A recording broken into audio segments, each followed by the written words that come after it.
같이 너희도 너희 자신을 죄에 대하여는 죽은 자요 그리스도 예수 안에서 하나님께 대하여는 살아있는 자로 여길지어다. 아멘.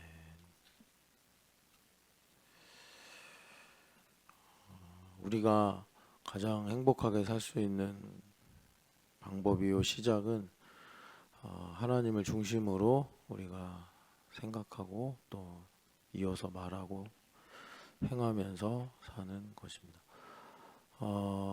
내가 제일 가지길 원하는 것이나 하고 싶은 것이나 아니면 내가 지키고 싶은 것이 있다면 우리가 이제 복음을 믿고 예수 그리스도 안에 있으니까 그것은 하나님 중심으로부터 시작이 되는구나. 이것을 우리가 더 늦기 전에 알고 이제 믿음으로 사는 것이 참 복된데, 인생을 살면은 한 번 혹은 몇 번은 누군가를 사랑합니다. 진심으로 사랑하게 되면 복을 받는데, 그거는 뭐냐?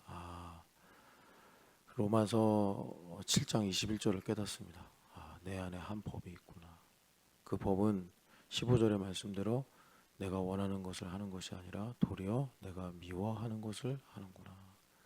이것을 내가 한 사람 혹은 어떤 하나를 민족이든 어떤 조직이든 어떤 가치든 간에 그것을 내가 진심으로 사랑해서 나를 희생할 만큼 그렇게 내가 사랑하면 그것이 자기 중심이라는 한계에 갇혀 있지만 그 사랑으로 인해서 하나님의 사랑과 비교하면 조악하죠. 다 조악하고 마크 트웨인 말대로 한치의 오차도 없이 사실 나를 위한 최선의 선택을 하는 것이란 말이에요.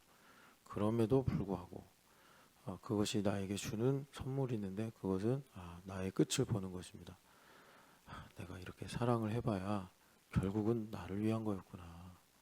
그러면서 바울사도의 어떤 독백과 같은 말씀처럼 내 안에 한 법이 있음을 내가 몰랐는데, 내가 율법을 배우면서도 율법으로 흠이 없이 살면서도 내가 모르고 살았는데, 내가 원하는 것을 하는 것이 아니라 도리어 내가 미워하는 것을 행하고 있구나. 이것이 바로 그 사랑이 주는 선물입니다. 거기서 한 걸음만 더 나아가면, 그러니까 이제 내가 죽고 있으니 사실은 그 마치 판문점의 그 선을 넘듯이요. 그 선을 넘으면 죽음의 선이라고 할 수 있죠. 성경의 표현에 의하면. 그러면 이제 주님께서 나를 죄로부터 자유케 하셔서 예수 그리스도를 믿는 믿음으로 살면 하나님의 뜻이 이루어짐과 동시에 또 내가 원하는 것을 하나님께서 복되게 하시는구나. 이것을 우리가 복음으로 깨닫고 할 수가 있습니다. 우리가 어제도 이렇게 말씀을 들었는데, 복음적으로 사는 것과 율법적으로 사는 것을 우리가 잘 이렇게 비교해야 된다.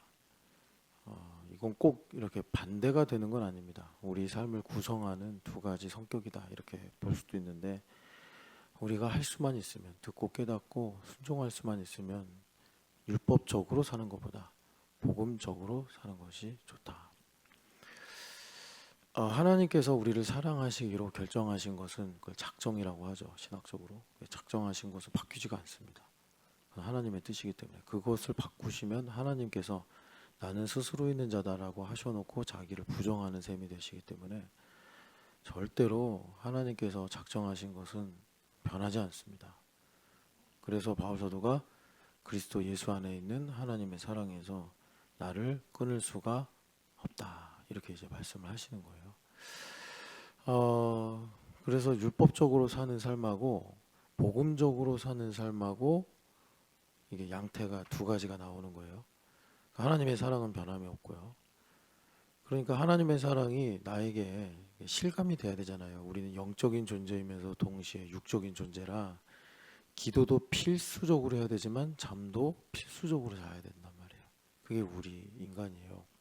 그러니까 하나님께서 우주만큼 사랑하신다고 해도 오늘 나에게 그것이 와닿아야 되는데, 그것이 교회로 나에게 실감이 된다, 이겁니다.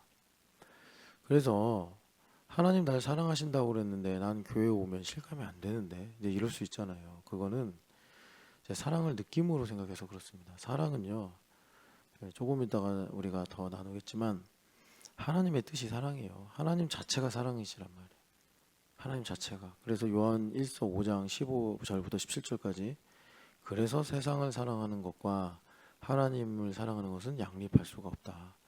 내가 세상을 사랑하면 아버지의 사랑이 내 안에 있지 않고 아버지의 사랑이 내 안에 있으면 세상과 세상을 사랑하는 것이 내 안에 있을 수가 없다라고 말씀하시는 거예요. 사랑은 느낌이 아니에요. 뭐 사랑에 좋은 것들이 많잖아요. 다정하고 따뜻하고 부드럽고 친근하고 뭐 행복감이 느껴지고 이런 것들 있잖아요. 그런데 그것만이 사랑이 아니에요. 피 흘리고 찢어지고 비명을 지르고 이것도 사랑이에요. 만약에 이것은 끔찍하고 너무 무서워서 사랑이 아니에요 라고 하면 복음서의 3분의 1이 십자가인데 어떡하시려고 그래요.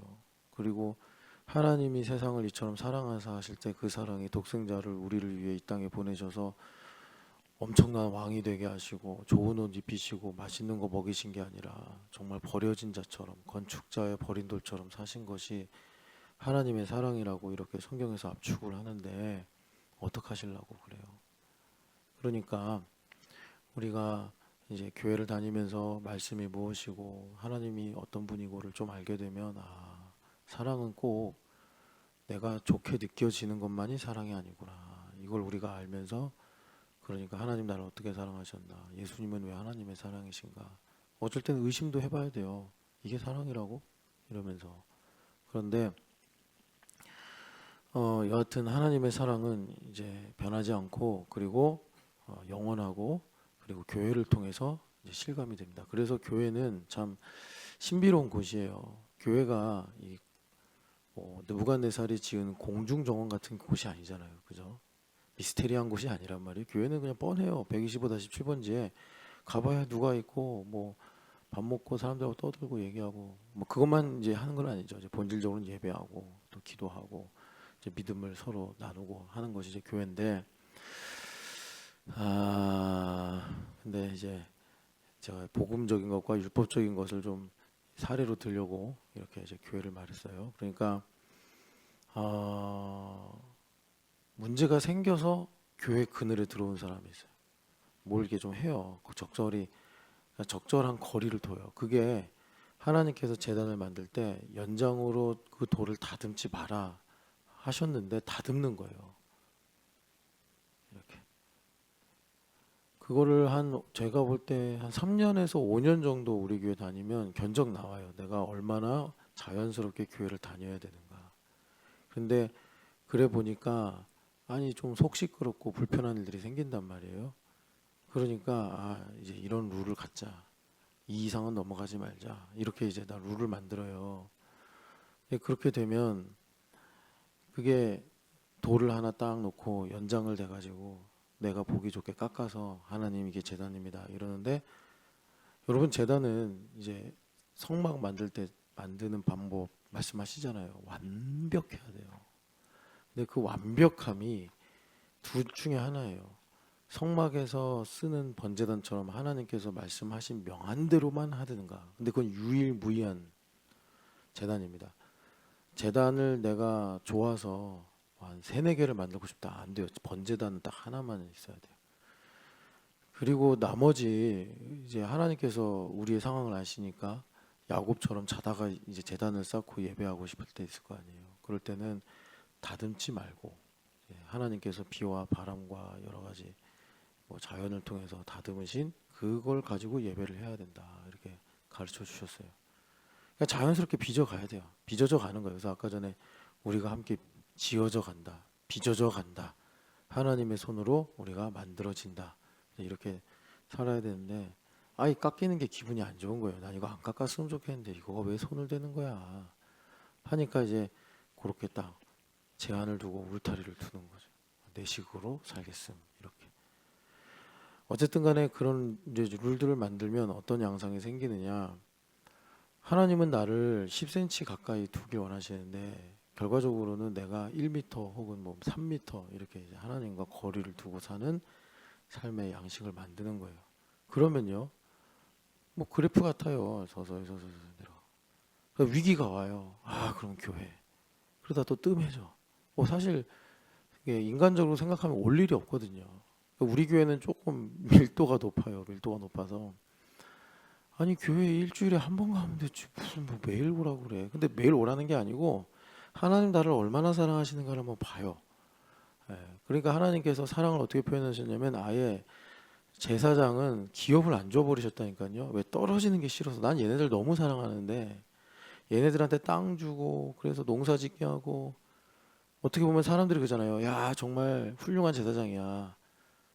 바울 사도는 어쩔 수 없이 이방인들이 헌금 개념, 예물 개념이 없으니까, 그러니까 이제 자비량으로 사역을 하셨지만 고린도 교회에서.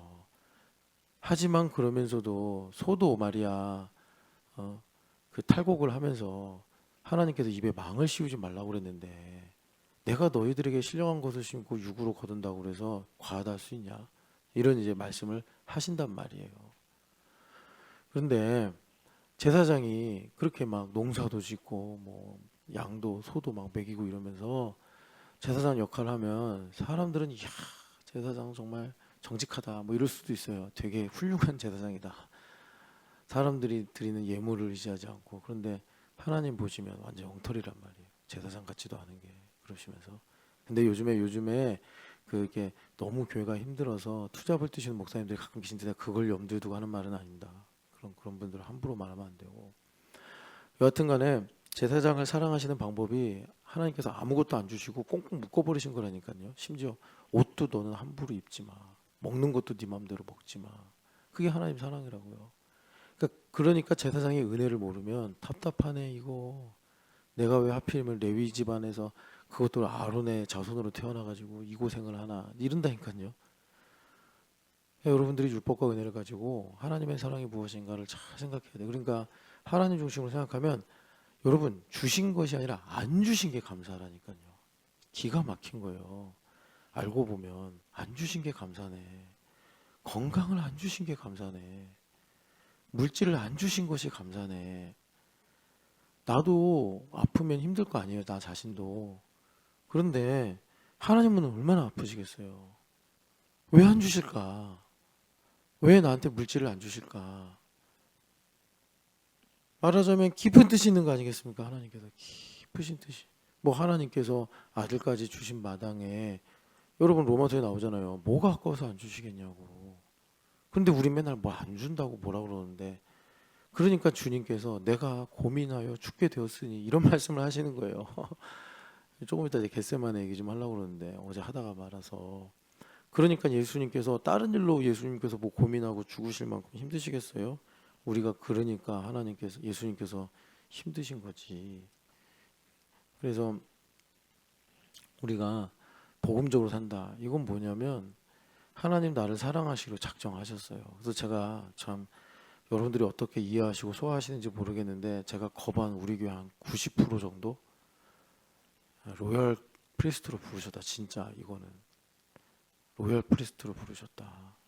그래서 여러분들 그냥 롤러코스터 탈 때 물론 주님을 사랑하고 사는 게 롤러코스터 타는 건 아니에요. 근데 그냥 안전벨트 당연히 상식적으로 매고, 그죠? 다 점검하고 롤러코스터 신나게 타잖아요. 안 좋아하시는 분들은 뭐 이 예가 별로 적절하지 않겠지만 그렇게 그냥 나는 로열 프리스트구나. 하나님 없으면 못 사는구나. 그냥 하나님께서 나의 양식이 되시고 하나님께서 나의 음료가 되시는구나. 하나님 나의 집이 되시고 하나님 나의 친구가 되시는구나. 이렇게 여기시고 그냥 그걸 디폴트로 삼고 사세요. 예? 굳이 그걸 여러분 에베소 교회처럼 너의 그 처음 사랑이 어디서 떨어졌는지 다시 한번 확인해 봐라. 여러분 그 에베소 교회가 왜 그럽니까? 기도를 안 해서 그런 겁니까? 말씀을 안 읽어서 그렇습니까? 다 했어요, 다. 그러니까 시험을 보면 7개 중에 100점이에요, 100점. 근데 왜 하나님께서 낙제라고 하시겠어요? 처음 사랑 어디 갔냐 이러시는 거예요. 처음 사랑 어디 갔냐. 그래서 여러분 복음적으로 사는 거, 율법적으로 사는 거 우리가 선택하기 나름입니다. 여러분 복음적으로 살아가시기를 축복합니다. 복음적으로. 난 하나님의 사랑이 없으면 못 사는구나 하고 이렇게 여러분 결론을 맺지 마시고 나를 사랑하신 하나님의 이 사랑이 이렇게 크고 놀랍구나로 살아가시기를 축복합니다. 그래서 우리가 복음적이냐 율법적이냐, 그러니까 복음과 율법 이건 또 명사기 때문에 좀 다른 데피니션이 좀 다르고, 우리의 삶의 성격이 복음적이냐, 나의 성향이 복음적이냐 율법적이냐, 이거는 되게 중요해요. 여러분들이 정말 현실에서 실감하는 내용들을 결정하는 것이기 때문에. 그래서 신명기 5장 7절을 보면은 너는 나 외에 다른 신을 두지 말라. 뭐 우상을 섬기지 말라 이런 말씀이죠. 너는 나 외에 다른 신들 두지 말라. 이거는 여러분 율법이죠. 그러니까 맨날 하나님 나를 얼마나 사랑하는지를 몰라. 뭐 내 마음에 안 들든지 내 기준과 다르든지 해가지고 하나님 나를 얼마나 사랑하는지를 알기를 사실 거부하고 사는 거예요. 모르고 사는 거는 내가 예수님 영접하기 전까지는 그럴 수 있어요. 근데 그 이후는 내가 거부하고 사는 거예요. 그래서 예수님께서 내 마음이 죽을 만큼 고민이 된다 이런 말씀을 우리한테 토하시듯이 하는 거예요. 그래서 다른 신들을 너에게 두지 말라. 그러니까 우리가 이런 거예요. 맨날 이렇게 내 마음대로 살다가 하나님, 내가 이렇게 마음이 이제 계속 굳어지면 정말 예수님 믿는 사람은 그렇게 굳은 채로 못 살거든요. 도저히 못 살겠네. 하나님 나 좀 살려주세요. 이렇게 이제 나오거든요. 그러니까 딱 이제 5장 7절로 사는 거예요. 왜 마음이 굳어지죠? 사무엘 선지자가 박사 논문 쓰였잖아요. 박사 논문 썼다는 거는 그만큼 아주 중요한 업적을 남기셨다는 건데, 그게 뭐죠? 우리 마음이 완고해지는 것은 점치는 죄와 사신 우상을 섬기는 걸로 나오는 거다. 왕이시여 하면서 사무엘 선지자가 정말 노벨상 받을 만한 이런 이제 신학적인 업적을 남기셨단 말이에요. 그래서 내 마음이 이렇게 굳어지는 거는 우상이구나. 여러분, 성경에서 저주 중에 가장 독한 저주가 우상 숭배잖아요. 그래서 우리는 어느 우상 시대 살고 있죠? 바알 우상인가요? 아스타롯인가요? 몰렉인가요? 우리는 무슨 우상 시대 살고 있죠? 허윤실 자매 무슨 우상 시대 살고 있죠? 그렇죠. 허윤실의 우상 시대.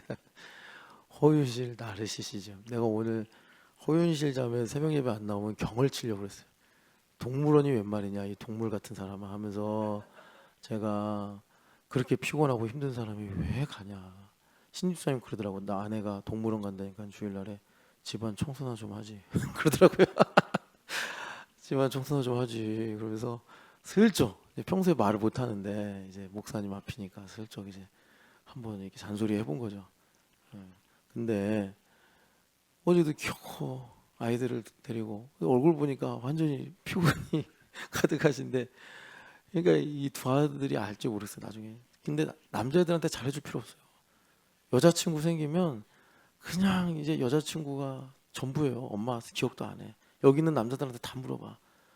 그래서 또 허윤 씨랑 결혼한 거예요. 신영기가 그렇게 엄마를 배신하고. 그렇다고 성현이 성원이를 끝까지 잡아두면 이상한 엄마가 되는 거 아니에요. 놔줘야 될 거 아니에요. 이제 잘해줄 필요 없다니까. 먹여만 주고 입혀만 주면 돼요. 남자는 손쉬워. 여자애들은 좀 다른데 보니까. 동물원 같은 거 안 들어가야 돼요. 어차피 뭐 교회에서도 한두 번 갈 거고. 건강 너무 안 좋고, 뭐 건강 안 좋아지고 얼굴이 이렇게 보여 새벽에. 그러니까 힘내요. 그래서 진짜 윤실 자매를 제가 언제 처음 만났냐면, 제가 기억해요 그 순간을. 옛날 교회에서 지하에 식당이 있었거든요. 그래서 아침인가 그때 새벽에 마치고 밥을 먹는데 진짜 팅커벨이 와서 저한테 주례를 해달라는 거예요. 근데 제가 가르치던 공동체 진이었음에도 불구하고 리더여서 잘 몰랐어요. 제가 누군지. 누구시냐고 그랬더니 뭐 몇 팀의 뭐 리더 누구입니다. 그러시냐. 누구 간사님한테 배우고 있습니다. 그러시냐. 그래서 이제 어렴풋이 기억을 해서 이렇게 처음 알게 됐는데, 그때 진짜 정말 피터팬의 팅커벨 같았거든요. 근데 지금은 너무 이제 팅커벨이 힘이 없어요. 예. 근데 여하튼간에 다른 신들을 내게 얘기하지 말지니라. 그 중에 최고가 나예요. 엄태우신. 여러분들은 여러분들 이름의 신 나르시시즘 자기 사랑. 그래서 내가 너무도 많아. 얼마 전에 그 기사를 보는데 그 하덕규 씨의 가시나무를 인용해서 내 안에 내가 너무도 많아 이런 칼럼을 누가 썼더라고요. 세상 사람들도 그걸 알더라고요. 내 안에 내가 너무 많다는 거. 다른 신들을 두지 말라. 이 율법이에요. 율법. 율법. 율법적으로 살면은 계속 하나님 내 안에 내가 너무나 많아요. 내 안에 가시가 너무 많아. 주님 계실 곳이 없어요. 주님께서 나한테 그러시는 거예요. 고민하여 죽게 되었다. 이렇게 이제 말씀하게 만들면 안 되죠. 자, 그래서 다른 신들을 내게 있게 하지 말지니라. 우리 하나님은 율법을 주시고 어떻게 하셨죠? 성막을 짓게 하셨잖아요. 그죠? 그러니까 복음을 주시는 분이란 말이에요. 나에게 통치를 베푸셔서 내가 내 힘으로 율법을 지키고 살게 하지 않으시고 하나님의 통치 아래 들어가면 율법이 지켜지게 하신 거예요. 그것이 복음이에요. 복음. 그래서 한 장만 넘기면 신명기 6장 4절에 복음을 주세요. 어떻게 하면 내가 다른 신들을 섬기지 않고 하나님을 섬기죠? 들으라. 이거예요. 들으라. 누가 들을 수 있죠? 마음이 가난한 사람. 심령이 가난한 자는 복이 있나니. 왜? 들으니까. 천국이 그 마음에 이루어져 하나님의 통치 가운데 있으니 내가 다른 신들을 두지 않으려고 애쓰거나 아파할 필요가 없어. 왜? 하나님 말씀만 듣고 가면 되는 거예요. 그래서 예수님께서 나는 목자요, 나는 선한 목자요 라고 말씀하신 거예요. 양은 내 음성을 안다. 들으라. 누가 듣죠? 이사야서 55장 보니까 목마른 사람들은 들린단 말이에요. 왜? 갈증이 있으니까. 여기 와서 젖을 사고 포도주를 사라. 값없이 와서 사라. 그랬더니 3절에 뭐라고 그러세요? 주님께서 듣고 들으면 다윗의 확실한 은혜를 너희에게 주리라. 들린단 말이에요. 우리가 착하고 싶은데 정말 착하고 싶은데 안 착해요, 인간이. 그래서 언제 착해지냐? 겸손해지고 가난해지면 착해져요. 언제 겸손해지고 가난해지죠? 목마를 때. 아, 내 힘으로 안 된다. 아까 전에 말씀드렸잖아요. 사랑이 주는 선물이 뭐라고요?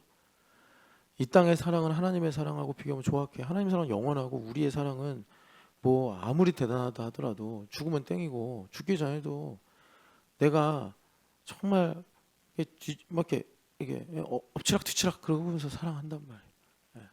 그러니까 그럼에도 불구하고 그것이 하나님으로부터 온 사랑이라면, 일말의 진실이 있다면 그것이 주는 선물은 내가 한 법을 깨달았노니 내가 원하는 것을 하는 것이 아니라 도리어 미워하는 것을 하는구나. 이걸 우리가 이제 아는 거예요. 베드로가 그렇게 열정적으로 예수님을 사랑하면서 누구보다도 큰 소리로 누구보다도 먼저 나는 주님을 위해 목숨을 버릴 각오가 되어 있습니다. 그래서 칼 두 자루 쥐고 쌍칼처럼 예수님께서 두 자루 여기 있습니다. 됐다 이제 그만하자. 예수님께서 그렇게 말씀하시잖아요. 그러니까 그랬는데 결과는 조그만 어린애 앞에서, 조그만 어린아이, 뭐 커봐야 예성이, 작으면 뭐 은유, 그 정도 된 애가 아까 봤는데, 그러니까 모른다고 발잡아 빼고. 그러니까 여러분, 우리는 내가 원하는 대로 못 산다니까. 죄 때문에. 내가 원하는 거 누구나 천국 가고 싶죠. 누구나 지옥 가기 싫죠. 근데 지옥으로 걸어간다니까요, 인생이. 그래서 예수님께서 빛으로 오셔서 그 진실을 진리로 비춰주시는 거예요. 너희들 지금 어디로 가고 있냐? 하나님께로 가야 된다. 그게 누가 들린다고요? 목마른 사람이 들리는 거예요. 목마른 사람. 내가 목이 말라서 돈으로도 내 목을, 갈증을 해소해 보려고도 했고, 사람으로도 해소해 보려고 했고, 세상의 성공이나 명예로도 내 이 갈망을 해결해 보려고 했는데 바닷물처럼 마시면 마실수록 더 나를 죽음으로, 더 나를 고통으로 내모는구나 해서 내가 주는 물을 마시는 자는 영원히 목마르지 아니하리니, 왜냐하면 그 속에서 영원토록 솟아나는 샘물이 될 것이기 때문이다. 여러분, 그렇게 주님의 음성을 들으시기를 축복합니다. 그래서 들으면 우리가 유일하신, 너희 하나님은 유일하신 여호와이시니, 이게 이강호 목사님 통해서 우리가 들은 바 일본 선교 회계문이구나. 하나님의 이름, 유일하신 여호와이시다. 그래서 우상 숭배가 없어진단 말이에요. 들으면 없어진다고요. 들으면. 그리고 또 율법과 이거 이제 복음이고요. 그리고 여러분 신명기 6장 5절 보면, 신명기 6장 5절 보면은, 그래서 주님께서 이제 뭐라고 그러시죠? 마음을 다하여 뜻을 다하여 힘을 다하여 사랑해라. 이렇게 말씀. 마음과 뜻과 힘을 다하여 하나님을 사랑하라. 예수님도 이것이 대강령이다. 이렇게 말씀하셨잖아요. 그러니까 여러분 요 말씀도 참 중요해요. 이 신명기 6.5절 말씀. 이 말씀이 무슨 뜻이냐면 여러분 한번 해보셨어요? 이대로? 마음을 다해서 한번 하나님 사랑해 보려고 해봤어요. 어땠어요? 저 진짜 저는 제 케이스밖에 없으니까 여러분들 한번 피드백도 듣고 싶은데 뭐 있으신 분들 좀 저한테 알려주세요. 뜻을 다해서는 옛날 성경 보면 성품을 다하거든요. 근데 전인격으로 하나님 사랑하는 거예요. 근데 여러분 맹점이 뭔지 알아요? 나는 마음을 다해서 누군가를 사랑할 수가 없어요. 그게 죄에 빠진 인간이고 피조물인 우리의 한계예요. 마음을 어떻게 다 모아요? 뭐 마음을 뭐 이렇게 광주리에 담을 수 있는 그런 게 아니잖아요. 마음을 꺼내서 이렇게 담을 수 있으면 좋은데 마음은 액체나 기체 같아서 이렇게 손으로 해도 다 빠져나가요. 마음은. 그리고 마음은 인간 한 개인에게임에도 불구하고 엄청 광활해요. 마음은. 예. 그래서 사실 아이들이 부모에게 속썩이지만 선물인 것이 뭐냐면 부모로 하여금 계속 성장하게 만들거든요. 자녀를 사랑하려면 계속 회개해야 되고 계속 성찰해야 돼요. 그러니까는 하나님께서 나를 지으신 그 신묘막측함이 얼마나 큰지를 이제 알게 되는 거예요. 마음과 뜻과 힘을 다하여. 힘도 안 돼요. 힘도 뭐 내가 가진 힘이 뭐 얼마나 돼요? 몇 킬로만 뛰어도 헐떡헐떡거리는 게 내 힘인데 뭐 힘을 뭐 죽을 때까지 내가 하나님 사랑 어떤 하나를 두고 사랑한다 합시다. 죽을 때까지 할 수 있어요? 못해요. 힘들면 쉬어야 돼. 힘들면 다음에 할게요. 그래야 된다고. 그러니까 사실 6장 5절은 넘사벽의 율법. 이거는 내가 할 수 없는 거예요. 이거는. 근데 하나님께서 이런 거를 우리에게 명령하셔. 왜? 이렇게 살아야 내가 살 수 있으니까. 이렇게 살아야 우리가 하나님께 영광 돌리고 또 하나님의 사랑 가운데 살 수 있으니까 하나님께서 할 수 없는데 이걸 시킨 거예요. 우리한테. 마음을 다하여 뜻을 다하여 힘을 다하여 하나님을 사랑해라. 자, 마음과 뜻과 힘, 뭐 우리의 모든 거라고 할 수 있죠. 그렇게 할 수 있어요? 내 새끼도 있고. 그거 어떡하려고 그럼 이제. 하나님만 딱 두고 뭐 애들 뭐 가족 다 팽개치고 사랑할 거예요? 어떻게? 자식도 사랑해야죠. 그럼 자식 뜻, 힘, 마음 자식한테 보내고 그거 어떡할 거야? 그럼 하나님을 뭐 한 10분의 9 정도 하면 되는 건가? 아니 이게 안 된다고 성립이. 그러니까 이 6장 5절 말씀을 주님께서 율법으로 주신 거예요. 율법으로 주셨어요. 그러면 주님은 반드시 복음을 주시죠. 왜 주님께서 율법을 주시죠? 복음을 먼저 말하면 복음이 뭔지 몰라요. 우리가.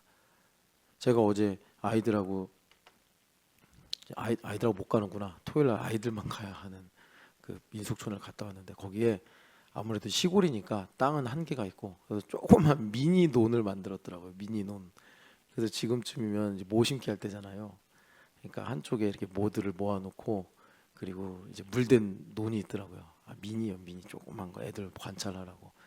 그래서 야 재밌다 하고 보는데 진짜 옛날 논처럼 그 옆에 개울 하나가 흐르는데 이제 애들 보라고 한 것 같아요. 또랑을 하나 터서 진짜 아전 인수를 만들었더라고요. 아전 인수. 야 이거 아전 인수를 실물로 보는 기회다 해가지고 어제 영상으로 찍어서 이제 아이들한테 이게 아전 인수다 이렇게 보여주려고 하는데 우리는 죄인이라 아전 인수야 아전 인수. 다 나 중심이요. 그러니까 복음을 하나님 줘버리시면 다 내 식으로 내 입맛으로 다 바꿔버리기 때문에 하나님께서 이제 율법을 가지고 우리한테 이제 복음을 가르쳐 주시는 건데 그래서 복음은 뭐냐 이거 우리가 못한단 말이에요. 그래서 요한복음 17장 3절에 똑같은 말씀이에요. 유일하신 하나님을 너희가 아는 것이 영생인데 그 유일하신 하나님을 아는 방법이 뭐냐 그가 보내신 자가 독생자 예수님 한 분밖에 없잖아요. 독생자는 여러분 진짜 무남 동녀 이렇게 말하듯이 외아들이라는 의미가 아니고 물론 외아들이세요. 뭐 두 번째, 세 번째 없어요. 근데 독생자라는 거는 생물학적으로 뭐 하나님께서 만드셨다 이런 게 아니고 하나님으로부터 나온 유일하신 분. 하나님을 본 사람이 없을 때 하나님의 품속에서 예수님 오셔가지고 우리에게 나타내셨다. 하나님을 나타내셨다. 그게 독생자예요.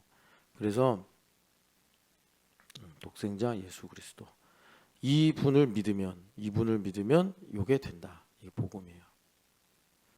예수님을 믿으면 하나님을 마음을 다해 뜻을 다해 힘을 다해 사랑한다. 그럼 예수님 믿는 게 뭐죠? 예수님 믿는 거 믿어야지 이거 아니에요.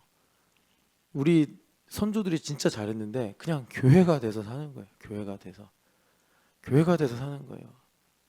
교회가 돼서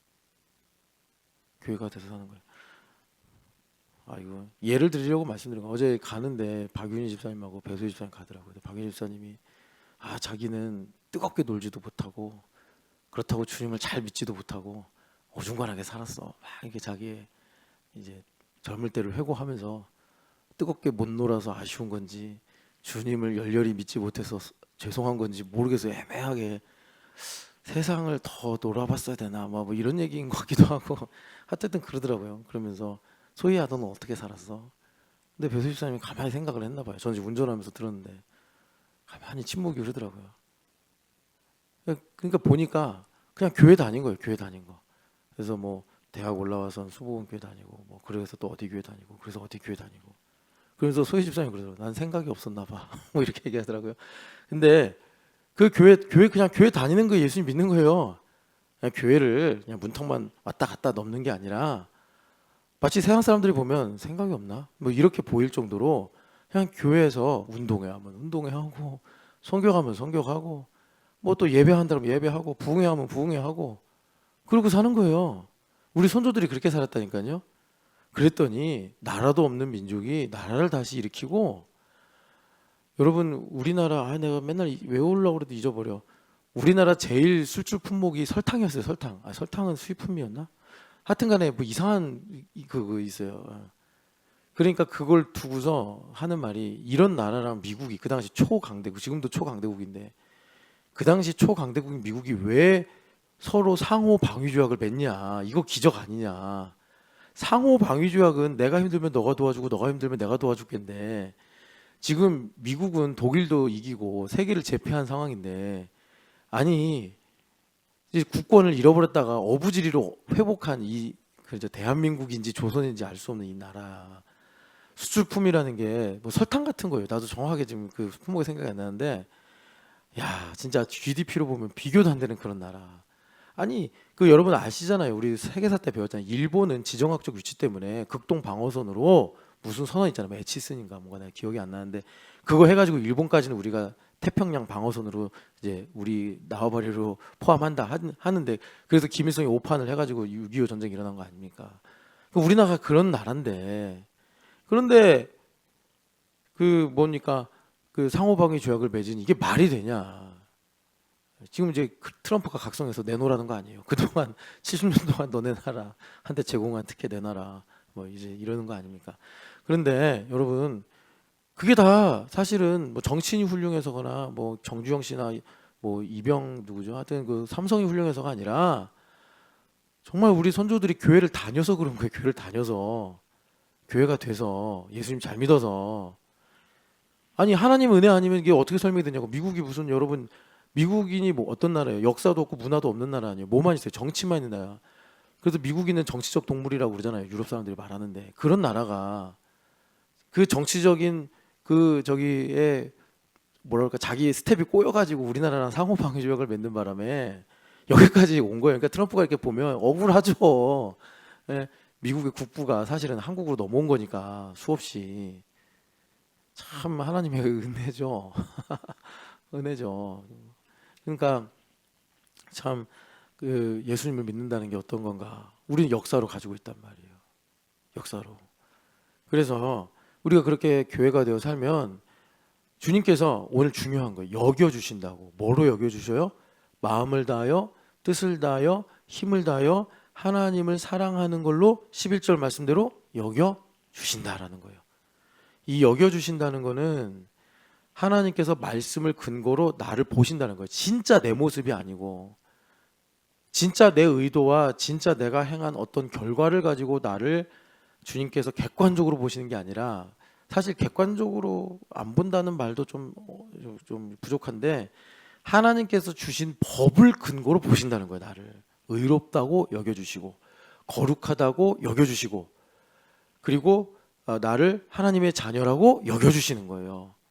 그러면 어떻게 되느냐? 하나님의 여겨주심이 나의 여김이 돼요. 나의 여김이 돼요. 하나님의 헤아림이 나의 헤아림이 돼요. 나의 헤아림이 하나님의 헤아림이 되면 절대 안 돼요. 그럼 우리 인생이 너무 힘든 거예요. 하나님의 헤아림이 나의 헤아림이 돼야 돼요. 여러분 그게 마태복음 7장 1절에 주님께서 주신 말씀이에요. 너의 헤아림으로 하나님 널 헤아리게 하지 마라. 하나님의 헤아림이 너를 헤아리게 해라. 이거예요. 그게 너가 이 땅에서 복을 받고 복을 아브라함처럼 흘려보내며 사는 거다. 너가 정말 성원이를 사랑하지. 너가 성원이를 사랑하는 방법은 하나님이 성원이를 사랑하는 거를 너가 흘려보내는 거야. 그게 내가 하나님의 헤아림으로 나를 헤아리고 사는 거예요. 그래서 여기서 말씀하잖아요. 여길지어다. 로마서에 여러분 한번 여긴다, 여겨짐을 받는다, 여길지어다. 뭐 이걸 동사 원형으로 보면 여겨지다 이걸까요? 여긴다 이걸까요? 되게 많아요. 바울 사도가 이 여기신다, 여긴다 이거를 엄청 많이 사실은 강조하고 있어요. 믿음으로 내가 연역적 사고를 해야 된다 이거예요. 마음을 다하여 뜻을 다하여 힘을 다하여 하나님을 사랑하라는 거는 내가 하나님을 중심으로 연역적으로 산다는 거고 이거를 내 머리로 이 나쁜 머리로 어떻게 알겠어요. 이 들어도 까먹고 거꾸로 이해하고 이러는 내가 그러니까 어떻게 해야 된다는 거예요. 이 부분에 탁월하신 예수님 완전하신 예수님과 하나가 돼서 살면 나는 전혀 뭐 계획도 없고 방법도 모르는데 된다니까요. 우리 하나님 이렇게 좋은 거예요. 하나님께서 이스라엘 백성 구원하는 방법이 그냥 가나안에 살아 이거예요. 내 하나님의 통치가 무형이니까 보이지 않잖아요. 뭐 하나님께서 휴전선같이 철책을 두고 여기 넘어가면 죽는다 이렇게 하는 분이 아니잖아요. 하나님의 통치는 무형이에요. 마음의 통치, 인격의 통치란 말이에요. 그냥 가나안에 딱 두시고 여기서 성전의 지배 가운데 살아. 그러면 너희 구원 받아. 이거에 이제 그 구약의 복음이에요. 되는 거예요, 되는 거. 예.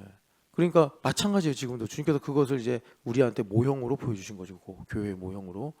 오늘은 주님께서 교회로 두셔서 나를 인격적으로 다스리시면서 마음을 다하여 뜻을 다하여 힘을 다하여 사랑하라. 이 도저히 할 수 없는 이 말씀을 은혜로 나에게 이제 이루어지도록 하신다라는 것입니다. 그래서 여러분 복음적으로 살아가시기를 축복합니다. 겟세마네 기도한 다음에 이제 여겨지다 이거 더 해야 되는데 벌써 이제 23분이라 겟세마네 기도 마태복음 이거 꼭 중요해서 한번 봐야 돼요. 마태복음 26장을 보면은 뭐 겟세마네는 공간복음서에 다 나오고 여러분 요한복음엔 겟세마네가 안 나옵니다. 안 나온 걸까요? 아니죠. 다른 방식으로 나오죠. 26장 37절을 같이 읽어보겠습니다. 26장 37, 38절 베드로와 세베대의 두 아들 데리고 가실새 고민하고 슬퍼하사 이에 말씀하시되 내 마음이 매우 고민하여 죽게 되었으니 너희는 여기 머물러 나와 함께 깨어있으라 하시고 아멘. 그러니까 여기 보면은 여러분 12제자도 참 훌륭하신데 가룟유다 빼고 이제 마띠아를 생각하면 그런데 그분들을 그러니까 마태도 훌륭하셔서 마태복음도 쓰신 것 같고 나다니엘도 바돌로메라고 하지만 참 훌륭하신 분이고 도마 선생님도 여러분 인도까지 가서 순교하신 분 아닙니까? 그러니까 우리가 보면 다 성인 같은 분들인데 그 중에서도 주님께서 베드로, 야고보, 요한 이 세 분을 이게 하나님 부른 거예요. 그러니까 그 베드로의 동생 안드레는 모르겠어 이럴 때마다 좀 섭섭했을 것 같아. 사실 어떻게 보면 한 세트인데 그래서 안드레가 베드로 전도했는데 근데 예수님은 이상하게 베드로 이상한 건 아니겠죠. 하나님 다 뜻이 있으니까 다 그건 차별이 아닙니다. 근데 여러분 제가 이걸 왜 말씀드리냐면 우리 교회는 아까 로열 프리스트라고 그러잖아요. 여러분들이 세베대 두 아들이기도 하고 여러분들이 그 디베라에서 잔뼈 굵은 베드로라니까 그러니까 우리 교회 다니지 여러분 다른 거 없어요. 그냥 주님 친애하시는 거예요. 친애하신다고 그거 받아들이시라고 연역적으로. 아니 여러분 여기서 주님께서 베드로야 여기 도마도 있고 안드레도 있고 바돌로메도 있어요. 여기 지금 이제 세족식 끝나고 6월절 만찬 끝났어요. 베드로 야고보 요한 나와 이러시는 거였어요. 건물 밖으로 나와 이러시는 거예요. 근데 베드로가 저 졸려서 안 갈래요. 이미 성경이 이상하잖아요. 여러분 그러면 안 된다고 우리가. 하나님 날 이렇게 사랑하시는구나. 아니 제 말이 그냥 안 믿어지시면 어쩔 수 없죠. 그리고서 나중에 껄껄껄 하지 마시고 아 주님 날 이렇게 사랑하셨던 거구나. 여러분 인생의 가장 큰 비극은 뭐냐면 저 사람이 나를 얼마나 사랑하는지를 모르고 사는 거예요. 가난하거나 내가 뭐 좀 실패하고 이런 거는 그냥 지나가면 전화와 위복이 되기도 해요. 인생은 살아보니까 그렇더라고. 근데 정말 돌이킬 수 없어서 아픈 건 뭐냐면 저 사람이 나를 얼마나 사랑하는지를 모르고 어떨 땐 무시하면서 살아간 거. 그게 순간이든 뭐 1년이든 부모님처럼 나의 어떤 인생의 전반이든 아 그거는 정말 우리가 알고 나면 반복하면 안 되는 일이에요. 항상 우리가 그래서 겸손해야 되는데 여기 보면 베드로 그래도 이 세 분이 훌륭한 것이 나와 그러면 항상 갔단 말이에요. 그 회당장의 집을 가든지 야이로의 집을 가든지 뭐 예수님께서 또 변화산을 올라가자고 하든지 지금처럼 이제 졸린데 철야기도 하자고 하시는 거 아니에요. 그러니까 이제 따라갔어요. 정말 훌륭하신 분들이에요. 그러니까 여러분 이건 받아들이시라 그냥 기본값으로. 그리고 그래서 주님께서 가면서 얼마나 정말 그 마음을 주님도 마음에 담기 힘드셨는지 얼굴색으로 보인 거예요. 이 세 분은 근거리에서 변화산에도 보시고 또 야이로의 집에 갔을 때도 보시고 뭐 다른 또 몇몇의 사례들이 더 있겠죠. 그런데 그런 상황에서 예수님을 가까이 뵌 분들이기 때문에 그런 거예요. 안색이 보이는 거예요. 아, 예수님 뭐 때문에 방금 전에 6월절 만찬 되게 좋았거든요. 예수님께서 발도 씻겨주시고 좋았거든요 분위기. 근데 이 문을 나가자마자 예수님 얼굴이 상당히 어두워지시는 거예요. 아니 저 예수님 저렇게 슬퍼하실 분이 아닌데 예수님은 나사로가 죽었을 때도 담담한 얼굴로 그렇게 주님께서 우리를 대하시고 가르치신 분인데 뭐 베드로는 내가 뭘 또 잘못했나? 맨날 꾸중 들으니까 내가 뭘 또 잘못했나? 뭐 이러면서 따라갔을지도 몰라요. 근데 이에 말씀하시는데 예수님께서 최초로 하시는 말씀이에요. 복음서에서 이런 말씀 하신 적이 없는데 내가 너무 고민이 돼서 죽게 되었으니 너희들이 나와 함께 깨어있자 이렇게 기도하시는 거예요. 여러분 이거보다 더 큰 동기부여가 있습니까? 주님께서 기도하라고 우리에게 수없이 명령하시잖아요. 예, 기도하라고 성경에 보면 엄청나게 명령하시는데 이 세 사람한테는 주님께서 니네 능력 받아야 된다, 니네 치유 받아야 된다, 니네 염려하지 말아야 된다 이걸로 기도하자고 하시는 게 아니라 내 마음이 고민하여 그것도 매우 고민하여 죽을 지경이니까 나랑 같이 좀 기도 좀 하자. 그 문제는요 여러분들 각자마다 달라요.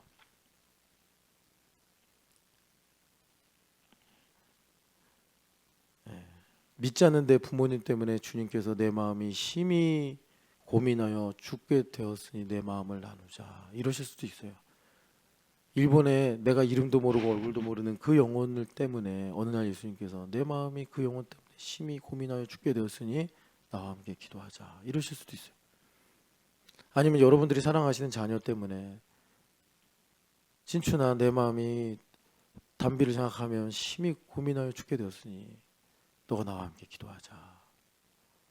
아니 뭐 담비라고 동화같이 살겠습니까? 물론 부모님이 그렇게 살길 바라지만 우리가 살아본 결과 죽고 싶을 때도 있잖아요. 그러면 진춘 목사님이 담비가 어느 날 살다가 죽고 싶다. 부모님한테 차마 말을 못하겠죠. 원하지 않지만 그런 순간이 올 때 이 아이가 잘 버텨내기를 바라지 않겠습니까? 부모로서. 우리 아이들이 뭐 복을 받는다는 게 그런 순간이 없다라는 게 아니잖아요. 그런 순간을 이겨내는 게 복을 받는 거고.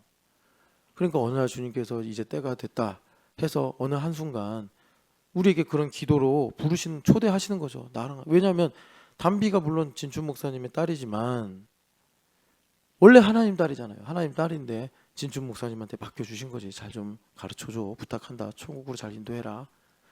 그러니까 어느 날 주님께서 내 마음이 심히 고민하여 죽게 되었으니 이 신촌의 청년들을 보시면서 내가 너무 이 청년들을 오늘도 생각하면 아프니까 같이 기도하자 그러시는 거예요. 그래서 주님께서 아버지의 뜻이 이루어지기를 얼마나 간절히 기도했는지 어떻게 보면 이중부정과 같은 거죠. 아버지 할 수만 있으시면 이 잔을 내게서 지나가게 하시는데 그런데 내 뜻대로 마옵시고 아버지 뜻대로 하옵소서. 이렇게 간절하게 이렇게 강력하게 하나님의 나라와 의를 구하실 수가 있을까? 그러니까 우리가 이럴 때 따라가야겠죠. 이거를 내가 VIP 초대권으로 생각을 해야겠죠. 여러분, 예수님께서 이렇게 내 마음이 심히 고민하여 죽게 되었다라고 할 때 우리 마음은 편할까요? 이런 주님의 소리를 들으려면 내 마음이 얼마나 낮아져야 될까요? 내 마음이 얼마나 간절해져야 될까요? 그러니까 사실 이게 다 나에게 심적으로 물적으로 다 오는 거예요. 그럴 때 주님께서 내 마음이 매우 심히 고민하여 죽게 되었다라는 마음을 나에게 나눠주시면서 나로 매우 간절하고 강력하게 마태복음 6장 33절처럼 아버지의 나라와 의를 구하게 하시는 거예요.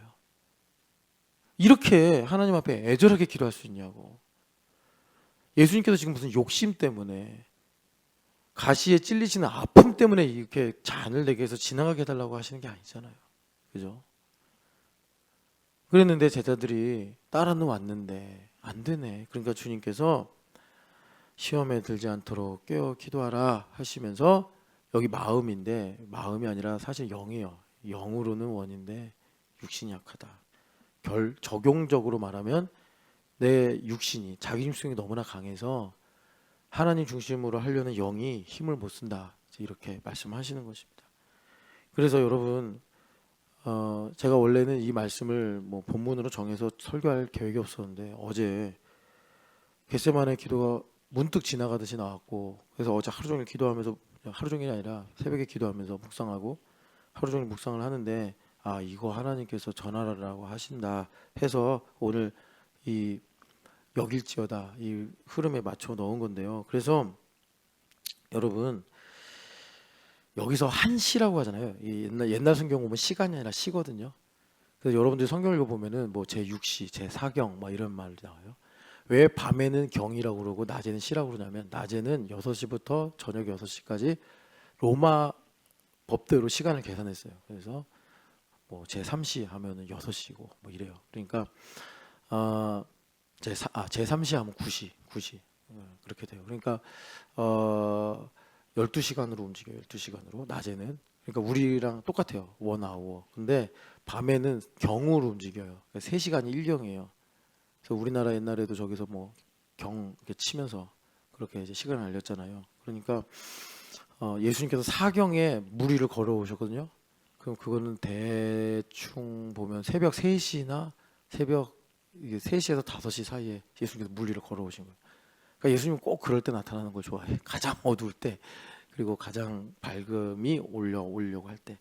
그래서 여러분 우리가 믿음으로 살면서 예수님께서 우리에게 이렇게 말씀하신단 말이에요. 내가 심히 고민하여 죽게 되었으니 너 나와 함께 기도하자. 여러분이 그 주님의 초대를 받으실 때 그 소리를 들으시고 응답하시기를 축복합니다.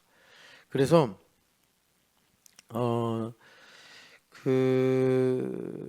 이제 왜 이 말씀을 드리냐면 그러니까 저는 그래요. 그러니까 또 어제 저는 거의 운전하면서 말을 못했어요. 말을 뭐 운전하면서 떠들면 이제 주의가 산만해지니까 그 뒤에서 박윤희 집사님 진짜 제2의 정찬현이 아니라 제2의 박윤희겠죠. 정찬현은 그리고 이제 정찬현은 여기 유전자인가 봐요. 그래가지고 정말 쉬지 않고 근데 아마 윤희 집사님은 또 조용하면 불안한가 봐요. 그러니까 계속 이제 섬기느라 말씀하신 것 같은데 1984 읽은 얘기 계속 하시더라고요. 1984. 그래서 제가 거기서 좀 이제 사족을 좀 달고 싶었는데 운전하느라 못 달았는데 저는 그렇게 생각해요. 1984가 이미 우리한테는 과거지만 조지 오웰인가? 조지 오웰한테는 그게 1989, 1949, 1948 그때 만든 책이거든요. 그러니까 그때는 미래였단 말이에요. 이제 우리가 볼 때는 이제 그 과거예요. 그래서 조지 오웰이 1980으로 할까? 고민을 되게 많이 했대요. 1982로 할까? 이러다가 1984로 했대요. 1984 그거 갖고 논문 쓴 사람도 있어요. 되게 재밌죠. 하여튼간에 그래요. 그래서 1984가 이제 우리한테는 과거인데 무슨 말씀 드리는 거냐면 이미 우리는 그렇게 통제된 사회에 살고 있는 게 아닌가. 1984에 이미 다 사람들이 지배를 당해서 생각이나 마음이나 모든 것이 다 이제 그 당의 지도대로 가는 거 아닙니까? 우린 이미 그 세계 속에 살고 있고 우리의 과제는 1984 후속편인데 이 체제에서 어떻게 벗어나냐. 내가 정신도 마음도 다 털려서 거기 보면 그래요. 당을 사랑하게 되었다고. 당을 사랑하게 되었다고. 원래 좋아하던 여인이 있었는데 그 여인을 미워하게 되고 당을 사랑하게 되었다. 이러면서 이제 끝나요. 우리는 그 이후로 살고 있는 거예요. 우리 다 당을 사랑해. 예, 이거 심각한 거예요. 이 문제는 사실. 그럼 여기서 우리가 믿음을 선물로 받았으니 어떻게 나가느냐. 그리고 우리 아이들은 이 당의 지배하에서 어떻게 엑소더스 하게 하느냐. 이게 이제 우리의 과제가 아닌가. 저는 솔직히 그쪽으로 많이 생각을 해요. 저 자신을 볼 때 이미 많이 침투됐고 많이 세뇌됐고 그래서 너무 이율배반적인 게 많아요. 그래서 마음을 다하여 뜻을 다하여 힘을 다하여 주 너희 여호와 하나님을 사랑하라. 이 대강령이 교회됨으로 우리 가운데 이루어져. 사랑이라는 게 뭐라고요? 사랑이라는 건 사랑이신 하나님의 뜻을 행하는 게 사랑이에요. 그러니까 심지어 예수님께서 벌거벗김을 당하시고 손에 못이 박히시고 온몸에 채찍을 맞으셔서 예수님의 사인이 의사들의 누구죠? 레비 스트라우스인가? 아니 기억이 안 나네. 하여튼간에 얼마 전에 영화화 됐던 거 예수는 리얼이단가? 하여튼 뭐 그런 거 있잖아요, 그죠?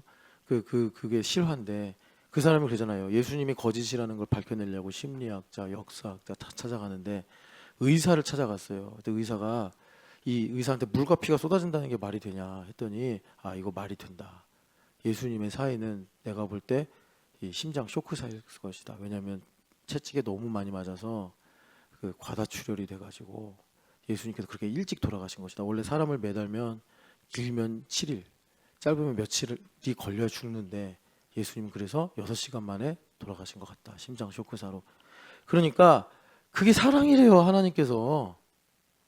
우리는 예수님한테 당한 일이니까 사랑이라고 쉽게 말할지 모르지만 나한테 그게 온다고 생각해봐요.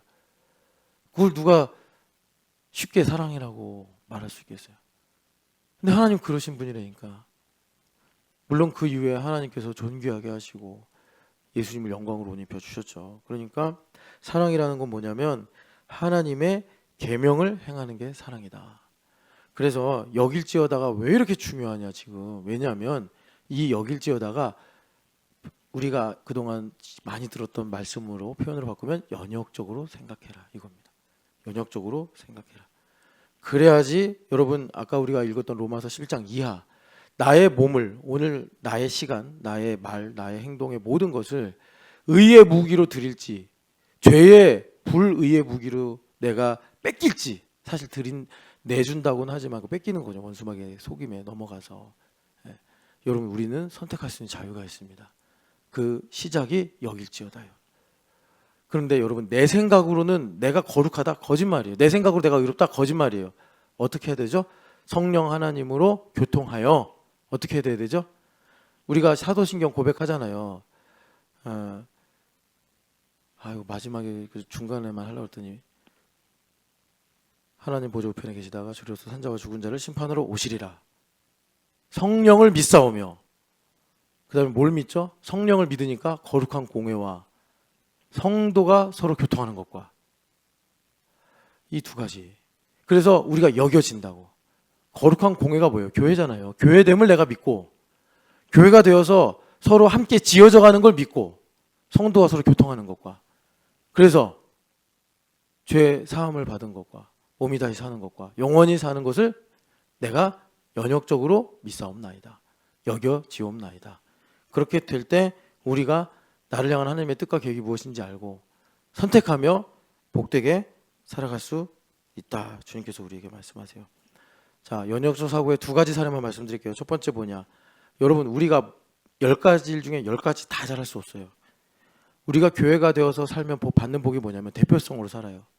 그러니까 여러분 내가 교회가 되어서 어떤 한 가지 일을 해. 그러면 그게 대표성이 돼서 나머지 전체를 끌고 와. 그게 복을 받는 거예요. 그런데 내가 그 교회가 되어 살지 못해. 그러면 예를 들어서 어제 동물원 갔잖아요. 유실자매가. 교회가 되어 동물원을 가면 그 동물원 간 걸로 신성원 교육에 관해서는 전체가 다 끌려와요.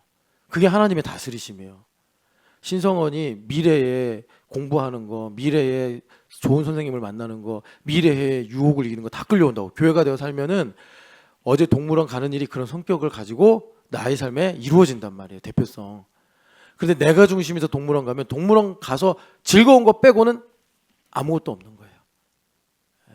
여러분, 그게 저주예요. 내 힘으로 내 중심으로 살면은 내가 공부를 열심히 해. 그거 좋은 거죠. 공부만 열심히 하고 친구도 없고 뭐 교회도 신앙생활도 제대로 못하고 그렇게 되는 거예요.